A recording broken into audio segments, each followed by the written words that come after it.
Muito bem, galera, vamos a mais uma videoaula do site cesarfelipe.com.br. Nesta videoaula, essa videoaula é uma aula bem rápida, tá? É uma aula sobre switch, onde eu vou falar de uma funcionalidade bem simples e fácil de entender, que é o Spanning Tree Protocol, também chamado de STP, aliás, desculpe. Veja só. Esse protocolo ele tem por finalidade impedir que em redes onde existam redundâncias de caminhos entre switches, um desses caminhos seja automaticamente bloqueado para evitar o loop de pacotes de camada 2 dentro da sua infraestrutura de redes, tá? Então, vê como é fácil de entender. Eu estou usando aqui o Cisco Packet Tracer, tá? Que é um programa da Cisco, que inclusive eu utilizo ele no meu livro, tá? Como laboratório para o meu livro, que é o Configurando Switches e Roteadores Cisco, que você pode adquirir aqui no site da Brasport procurando pela palavra Cisco. Tá aqui meu livro, onde você pode adquirir e obter maiores informações sobre como configurar o STP e todas as funcionalidades e detalhes deste protocolo, tá? Bom, então veja só. Se você tem dois switches e você faz uma ligação entre eles, não existe nenhuma redundância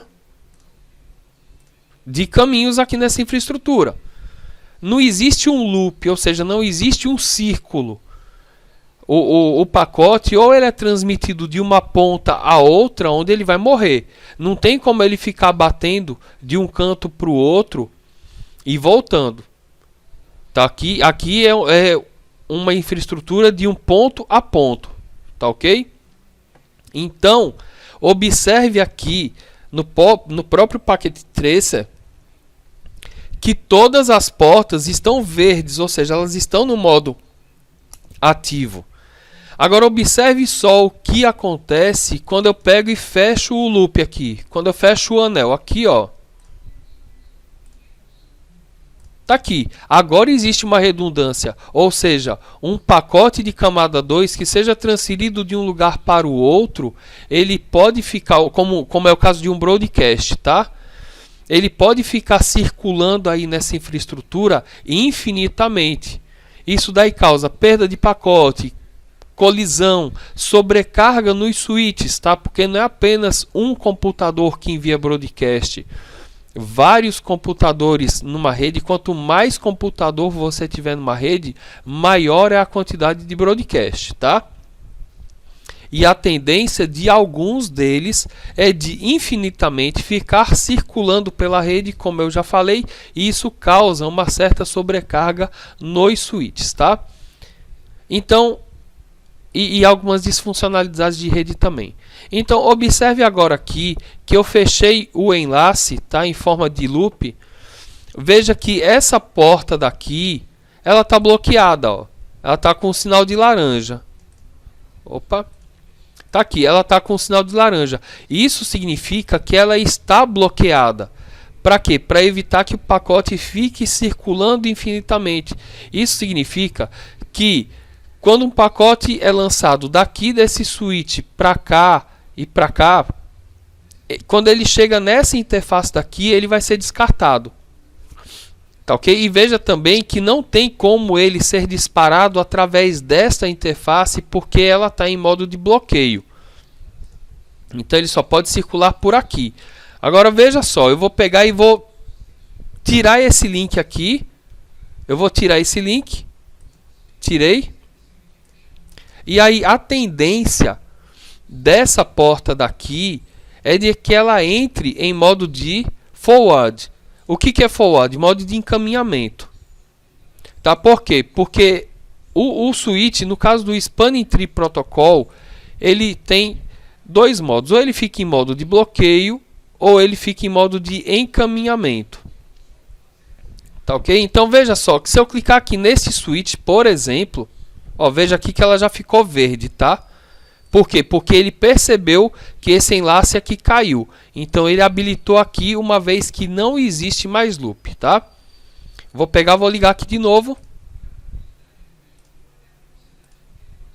Liguei aqui de novo. E aqui as portas estão em modo de convergência, tá? Que é um modo de aprendizado, já por causa de mudança de topologia. Tá? Então toda vez que um switch detecta uma mudança de topologia em sua rede, o que é facilmente disparado quando uma porta entra em modo ativo, ele lança alguns pacotes de conhecimento, que é chamado de BPDU, em modo de conhecimento de spanning tree, para ver qual é a porta que eles vão fechar. Lembrando o seguinte, tá? Essa porta que será fechada, ela pode ser fechada automaticamente, e isso daí é um cálculo de custo de porta que os switches fazem entre si, ou então eu posso pegar e definir qual é a porta que vai ficar em modo de bloqueio, tá? Não é a finalidade dessa videoaula, apenas de explicar o spanning tree para vocês. Então veja só aqui, eu vou clicar neste switch, vou vir aqui na CLI, aqui eu estou no modo de somente leitura, vou digitar Enable para entrar no modo privilegiado, e aqui no modo privilegiado eu já posso digitar o comando Show, Spanning Tree, Summary, Enter. Tá aqui, eu vejo que o modo de Spanning Tree que eu estou utilizando é o PVST. E tá aqui, ó. Ele está me mostrando que eu tenho uma porta em modo de bloqueio e uma porta em modo de forward. E que eu tenho o STP ativado em duas portas, né, que são essas duas. Ó. Tá aqui, ó, uma em modo de bloqueio e outra em modo de forward, que é modo de encaminhamento. Eu também posso digitar o Show Spanning Tree sem o Summary, e aqui ele vai pegar e vai me mostrar, tá aqui, ó,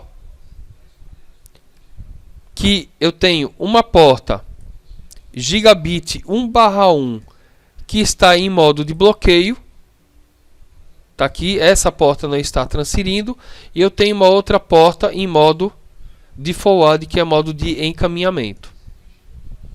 Já se eu vier aqui nesse outro switch, onde eu já vejo visualmente que as duas portas estão em modo de encaminhamento, se eu vier aqui na CLI desse equipamento, digitar Enable e digitar o mesmo comando, Show Spanning Tree, eu vejo que as duas portas estão em modo de forward aqui.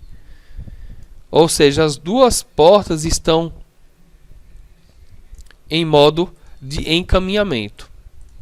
E como vocês viram anteriormente, caso eu derrube um desses segmentos, o outro segmento vai sair do modo de bloqueio, tá ok?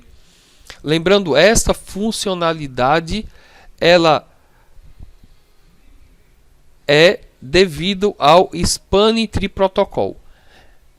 E para finalizar, em alguns equipamentos ele não vem habilitado. Tá? Você tem que ativar. Em outros, ele já vem habilitado por padrão. Isso daí vai depender de equipamento para equipamento. Equipamento da Cisco é de um jeito, equipamento da HP é de outro modo, e assim respectivamente. Você então pode implementar o STP de modo automático em todos os switches, para que eles decidam qual é a porta que vai ficar em modo de bloqueio, evitando o loop de pacotes infinitos dentro de sua infraestrutura. Ou então você pode pegar e pode definir qual é a porta que vai ficar em modo de bloqueio, tá? Bom, a gente encerra essa videoaula por aqui. Ela é uma videoaula rápida que tinha por finalidade apenas explicar para vocês a funcionalidade do STP, que é o Spanning Tree Protocol.